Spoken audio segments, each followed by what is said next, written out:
Buku misteri thriller ini benar-benar epic book. Halo semuanya, balik lagi di channelku kali ini. Kali ini aku mau bahas buku Never Lie karyanya Freida McFadden. Freida McFadden adalah penulis yang terkenal dengan karya-karyanya, yaitu buku-buku misteri thriller. Dan Never Lie katanya merupakan salah satu karya terbaiknya Freida McFadden. Secara jujur, buku ini adalah buku Freida McFadden pertama yang aku baca, dan ini satu-satunya buku Freida McFadden yang aku baca karena aku belum berkesempatan buat beli buku-bukunya yang lain ataupun membaca buku-bukunya yang lain. Aku beli bukunya saat ada Pasar Buku Internasional yang ada di Mesir, dan itu merupakan second largest book fair in the world. Sebelumnya aku searching dulu di internet mana karya-karyanya Freida McFadden yang worth to buy, dan Never Lie jatuh menjadi pilihanku untuk ku beli.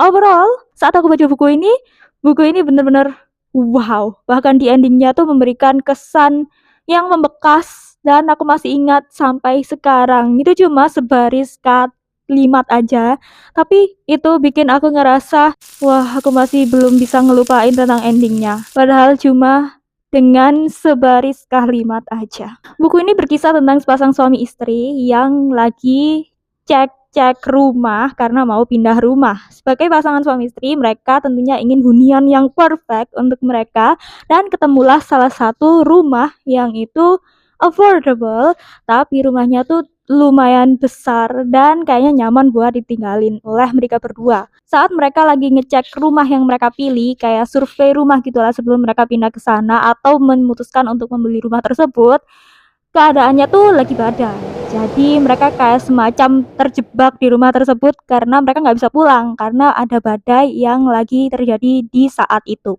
Alhasil, mereka menghabiskan waktu malam bersama di dalam rumah tersebut, dan mereka menemukan fakta bahwa di dalam rumah tersebut ternyata pemilik rumahnya tuh menghilang secara misterius. Dan ada juga kabar-kabar yang mengatakan bahwa mungkin aja si pemilik dari rumah yang dulu ini, dia itu sudah terbunuh or something bad happened to her. Karena si sepasang suami istri ini terjebak di rumah tersebut, so akhirnya mereka menemukan hal-hal yang menarik di dalam rumah tersebut yang lumayan horor, dan menemukan kepingan puzzle satu demi satu tentang apa yang terjadi dengan si pemilik rumah yang menghilang tersebut. Dan ya, kalian gak akan nyangka dengan plot twist di akhir bukunya, dan menurutku ini epic banget. Saat aku baca bukunya, aku bisa ngerasa atmosfer mencekam yang ada di sini.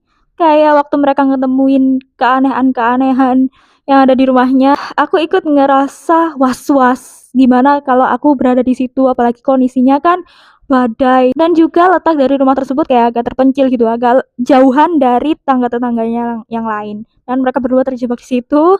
Dan ada suatu ketika di mana salah satu tokohnya tuh harus sendirian di ruangan. Kalian bisa bayangin lah kalau semisal kalian harus di rumah seperti itu, meskipun hanya berdua, tapi kan pasti ada saat-saat dimana kalian harus sendiri di ruangan tersebut. Contohnya saat pasangan kalian or teman kalian mau ke toilet, or mereka lagi tidur tiba-tiba kalian kebangun malam hari, kalian nemuin hal-hal yang di luar ekspektasi kalian. Dan apa hubungan dari rumah tersebut dengan tokoh-tokohnya, dan gimana yang terjadi dengan tokoh-tokoh ini, apa yang mereka temukan, itu benar-benar ngebuat aku tercengang. Dan ya, overall selama aku baca buku misteri, meskipun buku-buku yang aku baca nggak sebanyak orang-orang lain yang udah berkecimpung lebih lama di dunia ini, atau mungkin orang-orang yang menggeluti bidang membaca jauh lebih lama dari aku, but waktu aku baca buku misteri thriller ini, aku ngerasa buku ini sejauh ini merupakan buku misteri thriller terbaik yang aku baca. Dan setelahnya pun aku juga baca buku misteri thriller lainnya, but buku ini masih membekas di aku dan belum ada yang bisa ngalahin. So, Never Lie by Freida McFadden,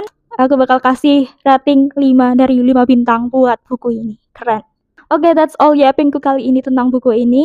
And mungkin kita next video akan ketemu di buku mystery thriller selanjutnya. It depends on my mood, but mostly I read mystery thriller books. So, yeah, see you in the next video.